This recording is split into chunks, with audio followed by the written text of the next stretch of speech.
Eddie Lack played 143 games in the National Hockey League with the Vancouver Canucks, Calgary Flames, and New Jersey Devils. He's a very popular guy and an even better person. And he joins us today from the Valley of the Sun, where he now handles luxury real estate. Eddie joining us to talk some NHL. How you doing, Eddie? Good. How are you, buddy? Very well. How are things in the Valley today? They're good. Yeah, I've been at a few showings this morning now, and it's one of my friend's birthdays. So we're gonna take him out on a little bit of brunch. So it's good. It's getting hot. Sounds like a great day, Eddie. Before we jump into these playoff things and stuff, I'm looking you up here. And you played for You played in Lexans, where they'd had the World Juniors. Your hometown, North LJ. Am I saying that right? Tell me about your hometown. So my hometown is about an hour north of Stockholm. I live there.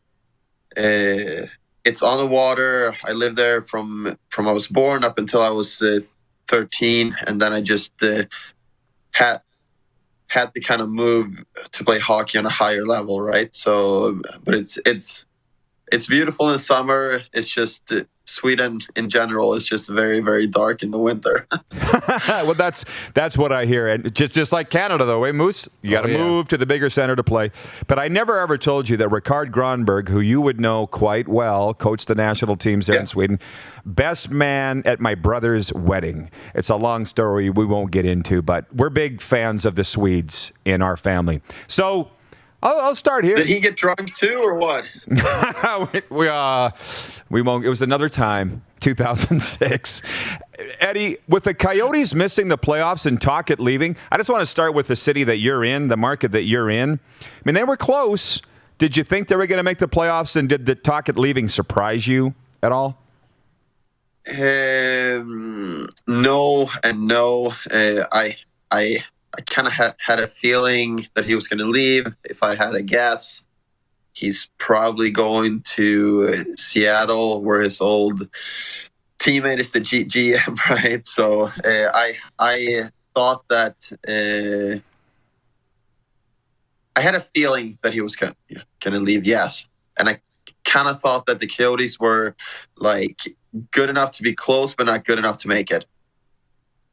Hey, they're going nuts in Winnipeg all of a sudden. They're going nuts. And Manitoba. James in Border, Manitoba says, I still have my Eddie Lack Moose jersey. From John in Winnipeg, he's got Eddie in all caps. Hey, here's one for you. We were talking about this goaltending matchup of Connor Hellebuyck versus Mike Smith. And the Oilers broadcaster gave Hellebuyck the check mark, the advantage in that series. What do you think about the breakdown of Smith versus Hellebuyck in round one? And it'll come down to more than that, but what are you thinking?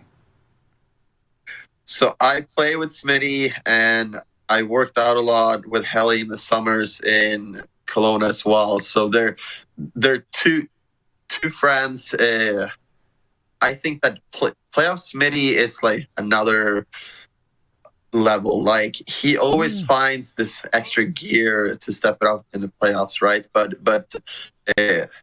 I am gonna have to go with Helly just on like recent years and everything. Like the last 3-4 years, it's probably him and Vasilevsky that's been like the two top goalies in the league, right? So I'm gonna have to give Helly the check mark there. Yeah, well, it sounds like it pains you to do it. We'll all be watching to see how this all plays out. You know, as we sit and talk about goaltenders, I'm a huge Marc-Andre Fleury fan. I told you I'm a Golden Knights fan. Yeah. People are, and look what he's doing. He's shattering records like crazy. Another shutout last night. Will he even touch Vasilevsky for the Vezina Trophy, do you think, or is it Andre's going away? I think that Vasilevsky is going to win it. I think that Fleury should be the runner-up, though. I mean, what a season he's having and everything. I mean, both of those guys are playing in front of really good teams as well, right? But I think that Vasilevsky is just on like another level. Like the way that he plays the game, and like the way that he moves his body is just like, it's kind of out of this world. Man, it's funny you say that playing on good teams kind of makes a difference on your stats, doesn't it? now that I think about it. But Marc-Andre Fleury's got his 3 Stanley Cup rings. Vasilevsky has it. They're both great. And like you say, they are on great teams. But I think you and I would agree, those guys make those teams great too, right? And who knows if it'll be a Tampa Bay, Vegas Stanley Cup. But something just jogged in my mind, Eddie. Vancouver's playing Calgary tonight. Do you remember when the season opened and it was Markstrom versus the Canucks and you were just all worked up because you didn't know who to cheer for? You probably didn't think they would both miss the playoffs. No, I did not. And I'm still shocked about it. I mean, yeah. The only one of my former teams that are making the playoffs is the Hurricanes, which are looking fantastic too. But yeah, Vancouver, Calgary, Jersey, all missing the playoffs is very disappointing because I was kind of hoping for all my four former teams to make the playoffs.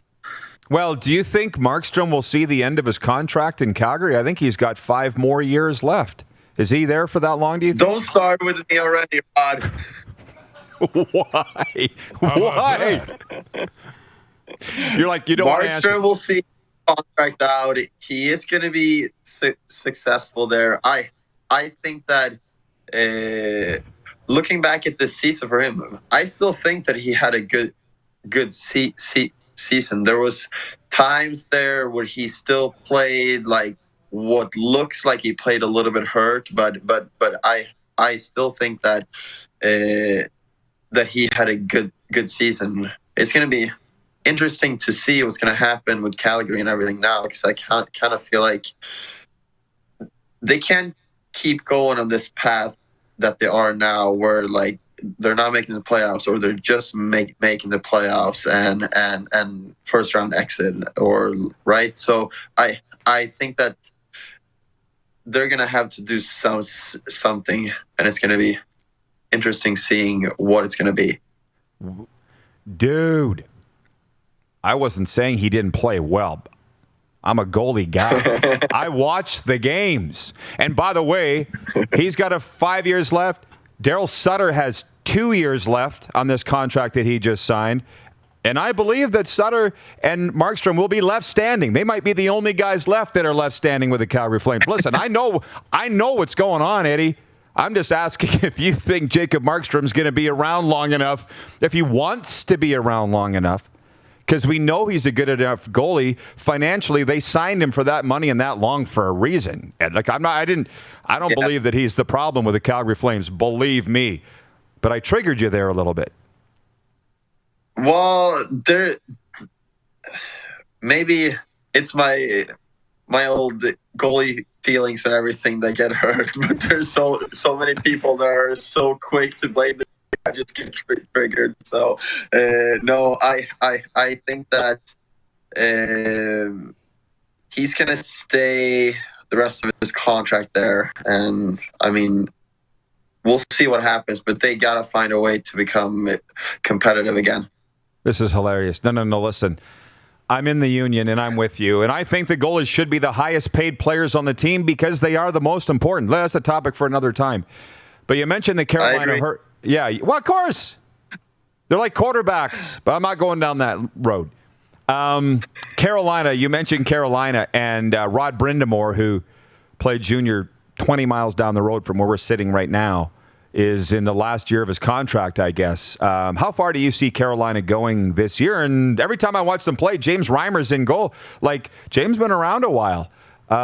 What do you think of this Carolina team, and are they legitimate Stanley Cup favorites?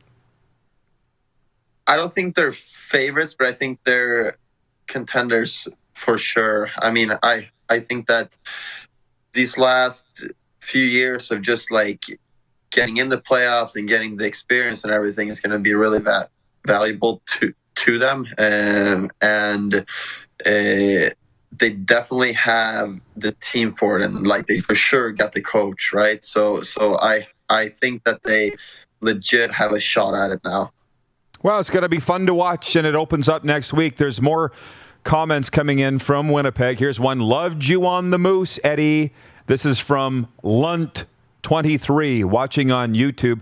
Why was it so special there in Winnipeg? What was the deal that they loved you so much and you loved it there so much? I don't know, but it was my first year in North America, and I was just like